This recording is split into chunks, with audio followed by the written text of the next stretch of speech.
नमस्कार दोस्तों, स्वागत है आपका आज की इस कहानी में। आशा करता हूँ कि आप सभी ठीक होंगे। तो चलिए शुरू करते हैं बिना किसी देरी के। सर्दियों की एक सुनहरी शाम थी। गांव की गलियों में हल्की हल्की ठंडक और धूप के आखिरी कण एक अजीब सी शांति और सुकून फैला रहे थे।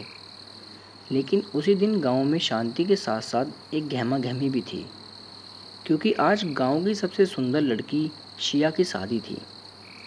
लेकिन उस दिन सिया के दिल में अजीब सी घबराहट थी। शाम ढलने के साथ मंडप में रस्में शुरू हो गई। पंडित मंत्र पढ़ रहा था, ढोलक और शहनाई बज रही थी, लोग नाच गा रहे थे। सिया अपने पल्लू के अंदर से चुपचाप आदित्य की ओर देख रही थी। आदित्य मुस्कुरा रहा था, लेकिन उसकी आंखों में कुछ अजीब था। ऐसा लग रहा था जैसे उसकी नज़रें कहीं दूर, बहुत दूर किसी अनजानी चीज़ को देख रही हों। उसकी मुस्कान में गर्मजोशी कम और खालीपन ज़्यादा था। अचानक एक ठंडी हवा का झोंका आया। दियों की लौ कांपने लगी। गेंदे की कुछ मालाएं टूटकर ज़मीन पर गिर पड़ी।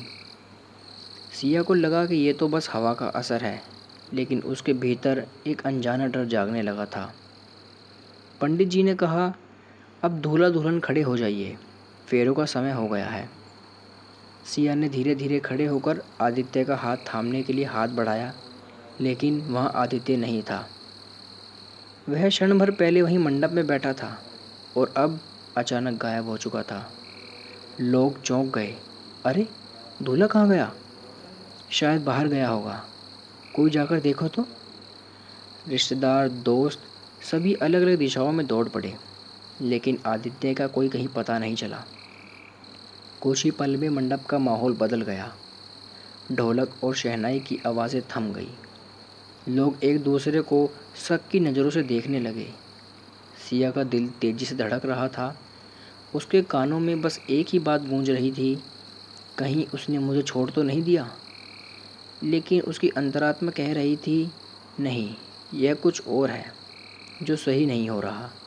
अचानक सिया की नज़र मंडप के पीछे के कोने पर पड़ी। वहाँ ज़मीन पर टूटी हुई चूड़ियों के टुकड़े और हल्के से खून के निशान थे। गांव के एक बुज़ुर्ग ने धीरे से कहा, क्या तुम लोगों ने ध्यान दिया? ये सब वैसा ही हो रहा है जैसा 15 साल पहले हुआ था। सभी चौंक कर उनकी ओर देखने लगे। बुजुर्ग ने धीमे स्वर में कहा, उस साल भी शादी थी और दूल्हा मंडप से गायब हो गया था। बाद में पता चला कि उसे गांव के बाहर वाली हवेली में देखा गया, लेकिन वो कभी जिंदा लौटकर वापस नहीं आ पाया। सिया के कानों में यह बात सुनते ही झंझनाहट दौड़ पड़ी। पुरानी हवेली, जो गांव के बाहर अब खंडर बन चुकी थी, जिसके बारे में कहा जाता था कि वहाँ भूत प्रेत का बसेरा है। रात होते होते खोज बंद हो गई। बारात लौट चुकी थी। सिया अपने कमरे में अकेली बैठी थी। चेहरा अभी भी पल्लू से ढका हुआ, आंखें सुन्न। थकान और सदमे में वह लेट गई और नींद में जाने लगी। लेकिन रात में उसने एक सपना देखा कि वह पुरानी हवेली के आंगन में खड़ी है। चारों ओर अंधेरा और बीच में आदित्य खड़ा है। वह उसे देख रहा है, लेकिन उसके चेहरे पर कोई भाव नहीं है। वह धीरे धीरे पीछे हटता गया और हवेली के अंदर के अंधेरे में खो गया। सिया नींद से जागी तो उसकी सांसें तेज थी। कमरे में अजीब सी ठंडक थी, जबकि खिड़कियां बंद थी। सुबह होते ही सिया ने ठान लिया वह आदित्य को ढूंढेगी, चाहे कुछ भी हो जाए। उसने मंडप के पीछे खून के धब्बे को याद किया। फिर उसे बुजुर्ग की वो बात याद आई और तय किया कि उसे हवेली में जाना ही होगा। लेकिन गांव में कोई भी उसके साथ जाने को तैयार नहीं था। एक औरत ने कहा, पगली हो गई है क्या? वो हवेली श्रापित है, वहाँ जो भी गया कभी लौटकर वापस नहीं आया। लेकिन सिया ने किसी की नहीं सुनी। उसके मन में बस एक ही ख्याल था, मुझे अपने दूल्हे को वापस लाना है, या कम से कम सच्चाई जाननी है। सर्दियों की सुबह की धुंध में सिया अकेली हवेली के विशाल लकड़ी के दरवाजे के सामने खड़ी थी। दरवाजे की लकड़ी पर काई जमी हुई थी और लोहे की कीलें जंग खाकर लाल पड़ चुकी थी। हवेली के ऊपर बैठे कौवे जोर जोर से काँव काँव कर रहे थे, जैसे अंदर न जाने की चेतावनी दे रहे हों। सिया ने कांपते हाथों से दरवाजे को धक्का दिया। दरवाज़ा एक लंबी डरावनी चरमराहट के साथ खुला। अंदर घना अंधेरा था।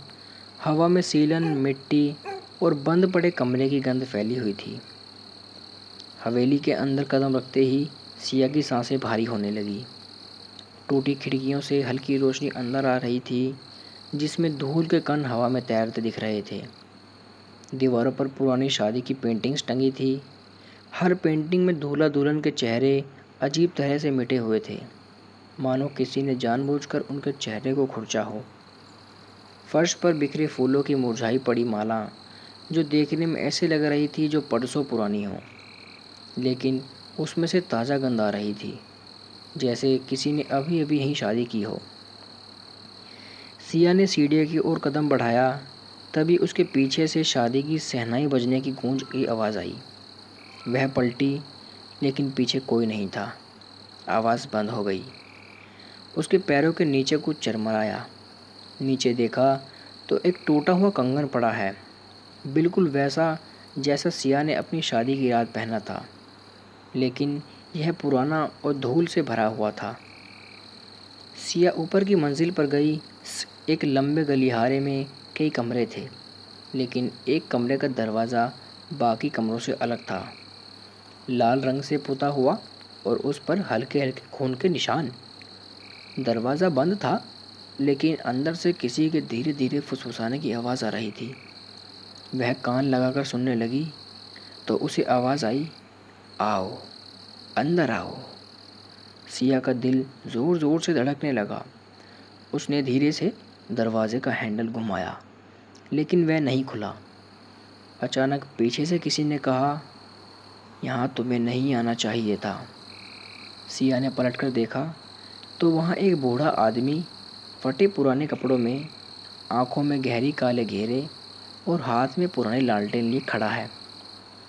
सिया ने डरकर पूछा, तुम कौन हो? मैं इस हवेली का चौकीदार हूँ। अब मैं यहाँ फंस गया हूँ, उसने कहा। फिर सिया ने पूछा, आदित्य कहाँ है? बूढ़ा आदमी थोड़ी देर चुप रहा और फिर बोला, अगर वह इस हवेली में आ चुका है तो अब तुम उस इंसान को भूल जाओ, क्योंकि अब वह तुम्हारे पहले जैसा इंसान नहीं रहा। बूढ़े ने बताया कि यह हवेली एक अमीर ज़मींदार की थी, जिसकी बेटी की शादी मंडप में होने वाली थी, लेकिन शादी से पहले दूल्हा अजीबोगरीब तरीके से गायब हो गया। बेटी ने इंतज़ार करते करते अपनी जान दे दी। उसकी आत्मा आज भी हवेली में भटकती है और हर नई शादी में दूल्हे को अपनी ओर खींच लेती है, ताकि वह उसकी अधूरी शादी की पूरी कर सके। और अब तुम्हारा दूल्हा उसकी अगली कैद में है, बूढ़ा आदमी बोला। सिया को यकीन नहीं हुआ, लेकिन तभी ऊपर से किसी के कदमों की चलने की आवाज़ आई। उसने ऊपर देखा, वहाँ आदित्य खड़ा था, लेकिन उसका चेहरा फीका, आंखें लाल और होठों पर अजीब सी मुस्कान थी। सिया ने उसकी ओर बढ़ना चाहा, लेकिन आदित्य अचानक पीछे हटते हुए लाल दरवाजे वाले कमरे में चला गया और दरवाज़ा खुद ब खुद बंद हो गया। सिया ने दरवाज़ा पीट पीट कर खोलने की कोशिश की, लेकिन वह हिला भी नहीं। अंदर से हल्की सी हंसी सुनाई दी, एक औरत की, जो बेहद डरावनी थी। बूढ़े आदमी ने कहा, अगर तुम्हें उसे वापस लाना है तो आधी रात से पहले इस हवेली का श्राप तोड़ना होगा, वरना वह हमेशा के लिए उसके साथ रह जाएगा। सिया ने कांपते हुए पूछा, कैसे? बूढ़े आदमी ने धीरे से मुस्कुराया और कहा, उसकी असली दुल्हन बनकर, लेकिन उसके तरीके से। रात का अंधेरा हवेली को और भी भयानक बना रहा था। बाहर तूफान उठ चुका था। बिजली की गड़गड़ाहट से दीवार कांप रही थी। सिया जानती थी कि अब उसके पास ज़्यादा वक्त नहीं है।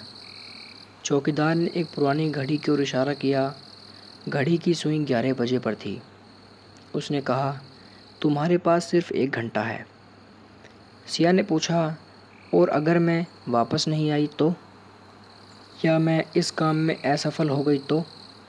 चौकीदार ने बस धीमी आवाज़ में कहा, फिर तुम भी यहीं रह जाओगी, हमेशा के लिए। चौकीदार ने सिया को बताया कि आत्मा की शादी पूरी करने के लिए 3 रस्में करनी होंगी। पहली रस्म खून का तिलक, लेकिन यह खून दूल्हे का होना चाहिए। दूसरी रस्म मरे हुए फूलों की माला, जो हवेली के तहखाने में रखी है। और तीसरी और सबसे ज़रूरी रस्म आग का फेरा, जो लाल दरवाजे के अंदर होगा। और ये तीनों रस्म तुम्हें करनी होंगी। सिया को सबसे पहले आदित्य का खून लेना था, लेकिन वह अब इंसान नहीं था, बल्कि आत्मा के वश में था। सिया ने हवेली के दूसरे हिस्से में जाकर आदित्य को ढूंढना शुरू किया। एक बड़े हॉल में उसे आदित्य मिला, लेकिन वह वैसा आदित्य नहीं था जैसा वह जानती थी। उसकी आंखें लाल हो रही थी, उसकी खाल काली और आवाज़ भारी हो चुकी थी। सिया, तुम यहाँ क्यों आई हो? सिया ने कहा, मैं तुम्हें लेने आई हूँ।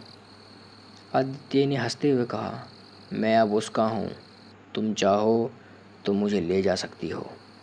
सिया ने कांपते हाथों से अपनी चूड़ी तोड़ी और उसके नुकीले हिस्से से आदित्य के हाथ में हल्की सी चोट दी। खून की कुछ ही बूंदें ज़मीन पर गिर पड़ी। सिया ने तुरंत उसे कपड़े में बांध लिया। आदित्य ने गुस्से में आकर सिया की ओर कदम बढ़ाए, लेकिन तभी हवेली से बाहर निकल गई सिया भागते हुए। उसने दरवाज़ा बंद कर दिया जिस हॉल में आदित्य खड़ा था। अब सिया को मरे हुए फूलों की माला लानी थी। चौकीदार ने बताया था कि वह तहखाना हवेली का सबसे खतरनाक हिस्सा है, क्योंकि वहीं आत्मा अपनी शादी का सामान संभाल कर रखती है। सिया मोमबत्ती लेकर नीचे उतरी। सीढ़ियों के हर पायदान पर अजीब सी आवाज़ आ रही थी, जैसे कोई पीछे पीछे चल रहा हो। तहखाने में पहुंचकर उसने देखा, वहाँ पुरानी शादी की सीढ़ियाँ, टूटे हुए सहरे और आधी जली हुई तस्वीरों का ढेर था। एक कोने में एक माला पड़ी थी, काले पड़ चुके फूल जिसमें मिट्टी और खून जैसी गंध आ रही थी। जैसे ही सिया ने माला उठाई, तहखाने का दरवाज़ा ज़ोर से बंद हो गया। अंधेरे में सिया को लगा कि कोई उसकी सांसों के पास बोल रहा हो, अब तुम मेरी दुल्हन बनोगी। अचानक पीछे से एक ठंडी हड्डी जैसी उंगलियां उसके गर्दन को छूने लगी। सिया चीखी और मोमबत्ती गिर गई, लेकिन किसी तरह उसने दरवाज़ा खोला और वहाँ से बाहर भाग निकली। अब उसके पास खून और माला दोनों थे। घड़ी में 11:50 हो चुके थे। सिया लाल दरवाजे के सामने खड़ी थी। चौकीदार ने कहा, अब तुम्हें अंदर जाना होगा, लेकिन याद रखना, जो भी तुम देखो उससे डरना मत। सिया ने दरवाज़ा खोला। अंदर एक मंडप सजा था, जैसे किसी का इंतज़ार हो रहा हो, और बीच में आदित्य खड़ा था और उसके बगल में वही महिला, लाल लंबा जोड़ा, चेहरा बिल्कुल काला, मानो वह वहाँ खो ही ना, वो कुछ और हो। महिला ने सिया की ओर देखा और कहा, तुम मेरी शादी पूरी करने आई हो? सिया ने कांपते हुए कहा, हाँ। महिला ने आदित्य का हाथ पकड़कर उसे मंडप में खड़ा कर दिया और फिर उसने सिया को संकेत किया कि वह फेरे शुरू करे। लेकिन जैसे ही सिया ने पहला फेरा लिया, उसे लगा कि मंडप असली नहीं है, बल्कि किसी और दुनिया में है। चारों ओर सिर्फ घना अंधेरा और दूर दूर तक रोते की आवाज़ें। 7वां फेरा आते आते सिया ने अचानक माला महिला की गर्दन में डाल दी और फिर खून का तिलक उसके माथे पर लगा दिया। आत्मा ज़ोर से चीखी। यह शादी उसके लिए नहीं थी, बल्कि उस आत्मा को बांधने का तरीका था। महिला धुएं में बदलने लगी और हवेली की दीवारें जैसे हिलने लगी। आदित्य बेहोश होकर ज़मीन पर गिर पड़ा। चौकीदार बाहर से चिल्लाया, भागो, हवेली गिरने वाली है। अंधेरा इतना गाढ़ा था कि सिया अपनी हथेली तक नहीं देख पा रही थी। सिर्फ आदित्य की सांसों की आवाज़ें आ रही थी और उसके साथ किसी तीसरे की भी। सिया ने कहा, कौन है? लेकिन कोई जवाब नहीं आया। लेकिन फर्श पर नंगे पैरों की आवाज़ें उसके चारों तरफ घूमने लगी। न वो आवाज़ न मिट्टी पर थी न लकड़ी पर, मानो किसी गीली चिपचिपी ज़मीन पर वो आवाज़ आ रही थी।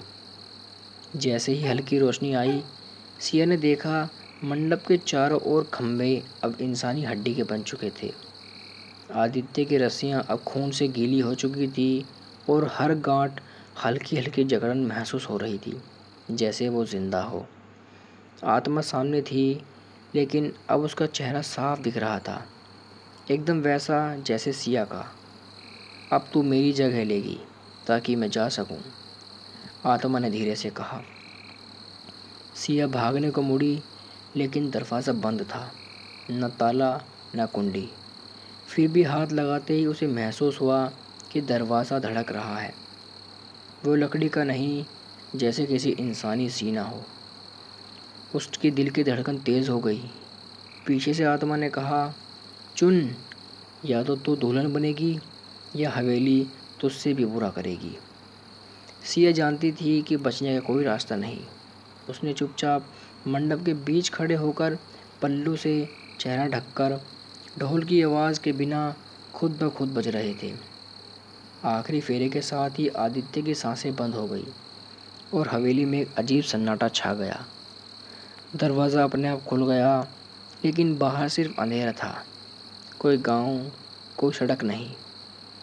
आज भी जो भी इस हवेली के पास से गुजरता है कहता है, खाली मंडप में एक लाल जोड़े में दुल्हन खड़ी होती है, चेहरा पल्लू से ढका हुआ, और अगर तुम पल्लू हटाने की कोशिश करो या उसके पास जाने की कोशिश करो तो वे तुम्हें अपनी उस दुनिया में ले जाती है। अब कोई भी उस हवेली में नहीं जाता और ना ही उसके पास से गुजरता है। आदित्य और सिया का कोई पता नहीं चला। वो हवेली में हमेशा के लिए गायब हो गए। लोग कहते हैं कि वो शादी कर कर किसी दूसरी दुनिया में चले गए, किसी भूतिया दुनिया में। अगर आपको ये कहानी अच्छी लगी तो इसे अपने दोस्तों के साथ शेयर करें और हमारे चैनल को सब्सक्राइब कर दें, ताकि आप आने वाली कोई भी कहानी मिस ना करें। धन्यवाद।